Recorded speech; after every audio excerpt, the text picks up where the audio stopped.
Assalamualaikum warahmatullahi wabarakatuh.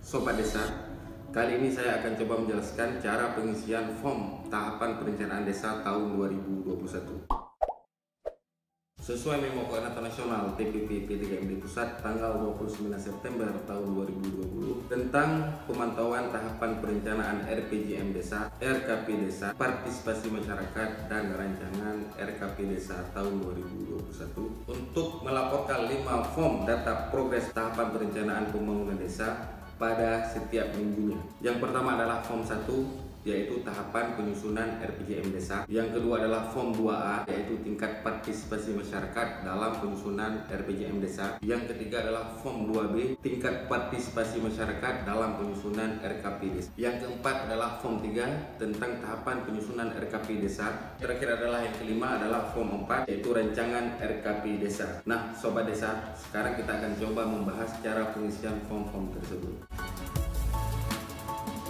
Ini adalah bentuk form 1 tahapan penyusunan RPJM Desa.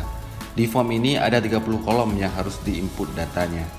Perlu kawan-kawan ingat, di form ini sudah ada rumus dan formulanya. Jadi jangan diubah atau dihapus kolom-kolom dalam form ini. Terutama di kolom terakhir yang sudah ada rumus perhitungannya. Ada dua cara dalam menginput data dalam form ini. Yang pertama diinput untuk kepala desa yang definitif, dan yang kedua diinput untuk pejabat kepala desa, tergantung kondisi desa yang akan diinput. Nah, yang pertama saya akan contohkan penginputan untuk kepala desa yang definitif. Sebelumnya kawan-kawan jangan lupa mengupdate tanggal penginputan data terbaru. Nah, di sini saya akan menginput data per tanggal 7 September tahun 2020. Di bawahnya ada kolom nomor urut, ID wilayah, ID provinsi, ID kabupaten, ID desa, dan nama desa. Disesuaikan saja dengan data wilayah dampingan kawan-kawan masing-masing. Ini saya contohkan pengisiannya untuk Kota Sabang, Provinsi Aceh. Ya, sesudah semua data desa tadi diisi. Nah, sekarang kita akan mengisi status kepala desa ya di kolom ini. Jadi yang pertama yang harus diisi adalah kepala desa definitif atau dari hasil Pilkades. Nah, jadi diisi angka 1 ya, karena memang sudah ada kepala desa yang definitif. Kemudian di pejabat kepala desanya dinolkan. Ya. Kemudian di kolom berikutnya adalah di kolom 13. Ini kolom diisi khusus untuk desa yang dipimpin oleh pejabat kepala desa. Jika memang kepala desa sudah definitif atau hasil Pilkades, jadi kolom ini ya tidak perlu diisi. Kemudian di kolom 16 itu pelantikan kepala desa. Jika memang sudah dilantik kepala desa itu ditulis angka 1. Nah, kemudian tanggal, bulan ataupun tahun pelantikan kepala desa itu tanggal berapa yang harus diisi. Ini saya contohkan tanggal 2 Januari tahun 2015. Nah, untuk kolom berikutnya adalah kolom musdes tentang perencanaan desa. Jika memang sudah dilaksanakan ya ditulis angka 1. Jika belum dilaksanakan ya dinolkan saja. Nah, begitu juga dengan kolom-kolom tahapan penyusunan RPJM lainnya. Jika memang sudah dilaksanakan, ditulis angka 1 ya, kemudian jika belum ya dinolkan. Kemudian di kolom 28 itu tanggal, bulan, tahun Perdes RPJM Desa ditetapkan. Nah, ini diisi sesuai dengan realisasi di desa, tanggal berapa ditetapkannya RPJM Des. Ini saya contohkan di desa ini ditetapkan RPJM Desa ini pada tanggal 10 Maret tahun 2015. Di kolom jumlah hari akan otomatis terhitung jumlah perhitungan antara pelantikan kepala desa dengan penetapan RPJM Des ya. Ini di sini bisa kita lihat bahwasanya 67 hari selang waktu antara pelantikan kepala desa dengan penetapan RPJM desa. Di kolom 29 juga diisi dengan angka. Apabila sudah sosialisasi RPJM desa itu diisi dengan angka 1, dan apabila belum maka diisi dengan angka 0. Untuk kolom 30, status RPJM desa itu ada 3. Yang pertama tepat waktu, yang kedua terlambat, dan yang ketiga adalah lebih cepat. Nah, ini merujuk kepada regulasi tahapan penyusunan RPJM desa di Peraturan Menteri Desa Nomor 17 Tahun 2019 tentang Pedoman Umum Pembangunan dan Pemberdayaan Masyarakat Desa. Dari rujukan tersebut bisa diketahui bahwasanya selang waktu antara pelantikan kepala desa dengan penetapan RPJM desa itu paling telat adalah 3 bulan ataupun 90 hari. Pada kondisi desa ini adalah selang waktunya 67 hari. Maka bisa disimpulkan bahwasanya status RPJM desa di desa ini adalah tepat waktu. Nah, kemudian yang kedua, penginputan untuk pejabat kepala desa. Ini saya contohkan di Desa Paya. Di status kepala desa, di kolom kepala desa definitif itu diisi 0. Sedangkan di kolom 12 pejabat kepala desa itu diisi angka 1. Kemudian di kolom 13 ketersediaan dokumen RPJM desa, jika memang sudah ada maka diisi angka 1.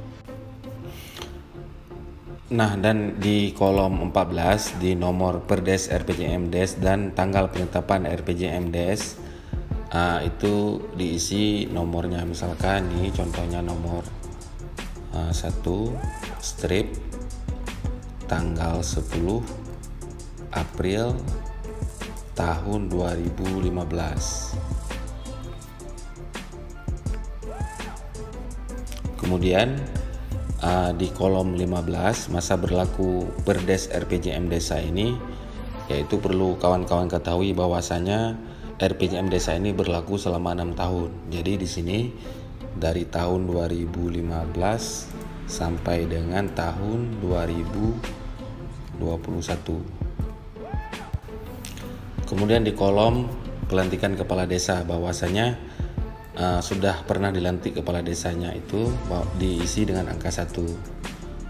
Kemudian tanggal, bulan dan tahun pelantikan kepala desa diisi juga sesuai dengan realisasinya kapan dilantiknya kepala desa tersebut, ya. Nah, di sini saya contohkan pelantikan kepala desanya itu tanggal 10 Januari tahun 2015. Nah, ini artinya bahwa pejabat kepala desa di desa ini melanjutkan tahapan RPJM-nya dari kepala desa yang lama. Untuk kolom-kolom tahapan penyusunan RPJM desa selanjutnya itu sama dengan pengisian yang tadi. Sama pengisiannya, jika memang sudah dilaksanakan itu diisi angka 1, jika belum ya diisi angka 0.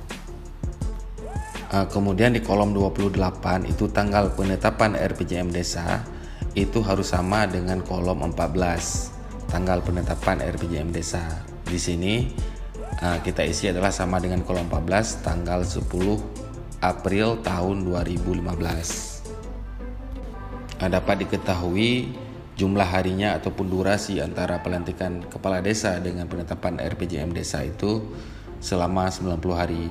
Itu status RPJM desanya bisa dikategorikan tepat waktu. Sekarang kita lanjut kepada form 2A, yaitu tingkat partisipasi masyarakat dalam penyusunan RPJM desa. Nah, ini adalah bentuk form 2A, ya. Jadi untuk pengisian nomor ID wilayah, ID provinsi, ID kabupaten kota, ID kecamatan, dan ID desa itu sama dengan form RPJM yang tadi, ya kawan-kawan. Untuk kolom 11 jumlah penduduk dewasa ataupun JPD itu bisa dilihat di form IDN, ataupun di form indeks desa membangun. Itu letaknya di identitas demografi desa. Di situ tertulis data terupdate jumlah total penduduk dewasa di desa. Nah, untuk validasi data jumlah penduduk itu bisa dilihat di form IDM yang terakhir dimutakhirkan oleh kawan-kawan di lapangan. Itu bisa lihat di sana apa yang kita masukkan supaya lebih valid datanya, supaya sama datanya antara data perencanaan desa dan data dari indeks desa membangun. Di form 2A ini yang harus diinput adalah jumlah kehadiran dan unsur ya. Yang pertama yaitu ada unsur BPD, kemudian ada unsur pemerintah desa, pemerintah kecamatan, tenaga pendamping profesional, KPMD dan sebagainya. Jadi dari jumlah kolom ini harus diisi jumlah kehadiran dari semua unsur tersebut. Di sini perlu diperhatikan jumlah kehadiran dari BPD pada musyawarah penetapan RPJM desa ya.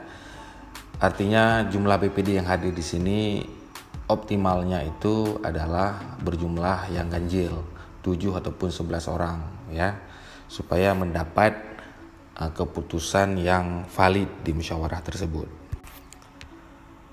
Nah, sesudah diisi semua dari daftar hadir dari unsur-unsur masyarakat tersebut, dijumlahkan dulu ya. Caranya bisa dijumlahkan di luar form ya, supaya mudah nanti diisi jumlah laki-lakinya berapa, jumlah perempuannya berapa ya.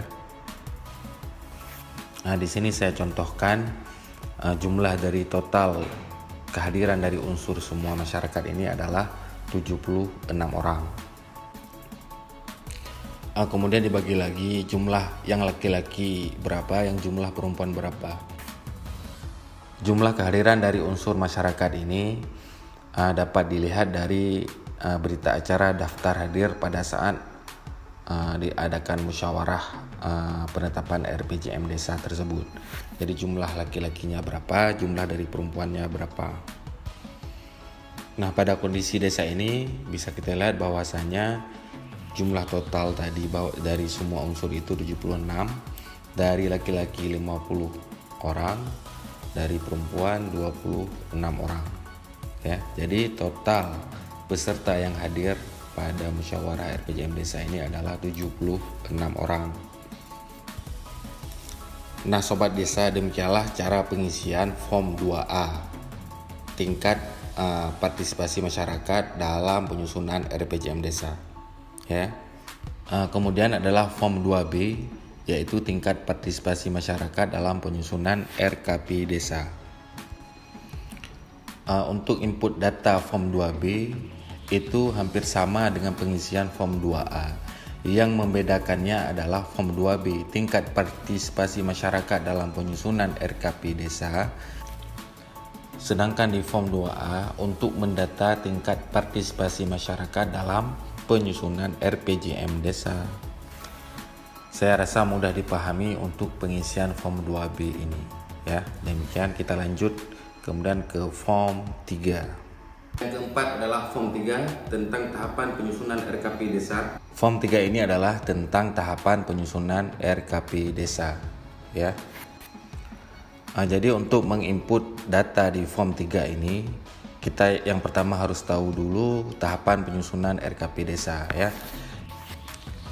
Jadi tahapan penyusunan RKP desa itu dimulai pada bulan Juli, Agustus, dan penetapannya di bulan September.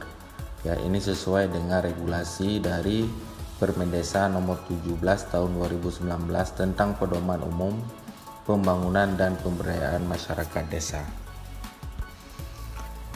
Untuk penginputannya sama, kita harus mengisi dulu ID nomor urut, kemudian ID wilayah, ID provinsi, nama provinsi seperti yang form-form sebelumnya. Dan yang terpenting di sini adalah yang kita isi adalah tahapan penyusunan RKP desa. Jadi di kolom 11 itu ada Musdes perencanaan pembangunan tahunan. Memang jika sudah memang dilaksanakan itu diisi dengan angka 1. Jika belum ya 0. Kemudian di kolom 12 tanggal, bulan, dan tahun Musdes. Ini saya contohkan di kolom 12 ini tanggal 10 Juli tahun 2020 ya. Kemudian di kolom berikutnya adalah di kolom 13 pembentukan tim penyusun RKP desa. Jika memang sudah dilaksanakan itu diisi dengan angka 1, jika belum ya angka 0. Dan kemudian di tahapan-tahapan berikutnya juga seperti itu. Apabila memang sudah dilaksanakan ya diisi dengan angka 1 ya. Kemudian di kolom 21 itu adalah tanggal, bulan, dan tahun per des RKP des ditetapkan.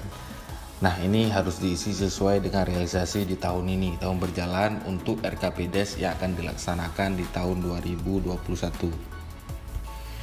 Ini saya contohkan di desa ini, di Desa Kuta Timur, bahwasanya per des RKP des ditetapkan pada tanggal 2 September tahun 2020. Kemudian bisa dilihat jumlah hari atau durasinya antara tanggal musdes dengan penetapan RKP des itu di desa ini contohnya adalah 54 hari. Artinya status RKP des di desa ini adalah tepat waktu. Dikarenakan durasi antara musyawarah desa dengan penetapan RKP des itu adalah 54 hari. Sedangkan di tahapannya adalah paling lama itu 90 hari. Dimulai di bulan Juli sampai dengan bulan September pada tahun berjalan. Demikian Sobat Desa cara pengisian form 3 untuk tahapan perencanaan ataupun tahapan penyusunan RKP desa. Terakhir adalah yang kelima adalah form 4 yaitu rancangan RKP desa. Nah, di form ini bisa kita isi dulu nama desa, nama kecamatan, nama kabupaten kotanya ataupun dan nama provinsi. Untuk pengisian form ini adalah jadi semua isi dari RKP desa itu semua diisi dalam form ini. Dari sub bidangnya, nomor urut, kegiatannya, lokasi kegiatan, volume, satuan, dan lain-lain sebagainya itu memang harus diinput dalam form ini. Ini saya contohkan di nomor 1 di pemerintahan desa. Ya, nomor urut 1 ada penghasilan tetap dan tunjangan kepala desa. Lokasi kegiatannya yaitu di Desa Kuta Timur. Kemudian volumenya 12, satuannya adalah bulan. Sasaran penerimanya 1 orang, kemudian waktu pelaksanaannya adalah 12 bulan, jumlah biaya adalah 48 juta, sumber dananya ataupun sumber biayanya itu dari ADD ataupun dari APBK. Nah, di pola pelaksanaannya tinggal kita isi apakah dia swakelola, kerjasama antar desa ataupun kerjasama pihak ketiga. Di kolom ini tinggal kita checklist dengan huruf V. Misalkan saya contohkan ini di swakelola, kita ketik saya di sini dengan huruf V. Kemudian di kolom 15 itu rencana pelaksana kegiatan. Ini saya contohkan bahwasanya yang melaksanakan kegiatan ini adalah KAUR Keuangan Desa. Kemudian di bidang pembangunan desa saya contohkan pembukaan badan jalan. Ya, lokasinya itu misalkan di Dusun 1, volumenya 500, satuannya meter, kemudian sasaran penerima manfaatnya adalah 200 orang, waktu pelaksanaannya misalkan 30 hari, kemudian jumlah biaya adalah sejumlah 100 juta, sumber biayanya dari DD ataupun dana desa ataupun APBN, kemudian pola pelaksanaan sama seperti tadi, itu tinggal kita checklist misalkan di yang ini yang melaksanakannya adalah dengan pola swakelola. Kemudian di kolom 15 rencana pelaksanaan kegiatannya misalkan dilaksanakan oleh TPK. Demikian juga dengan penginputan di bidang-bidang lainnya, ada bidang pembinaan kemasyarakatan dan bidang pemberdayaan masyarakat. Perlu kawan-kawan perhatikan bahwasanya di rancangan RKP desa ini sudah lengkap dengan rencana anggaran biayanya ataupun harapnya. Ini sesuai dengan arahan dari Permen Desa nomor 17 tahun 2019. Ya, demikian cara pengisian form 4 tentang rancangan RKP desa. Demikianlah Sobat Desa cara pengisian form perencanaan desa tahun 2021. Jika ada pertanyaan, saran ataupun masukan mohon ditulis di kolom komentar di bawah. Semoga bermanfaat. Wassalamualaikum warahmatullahi wabarakatuh.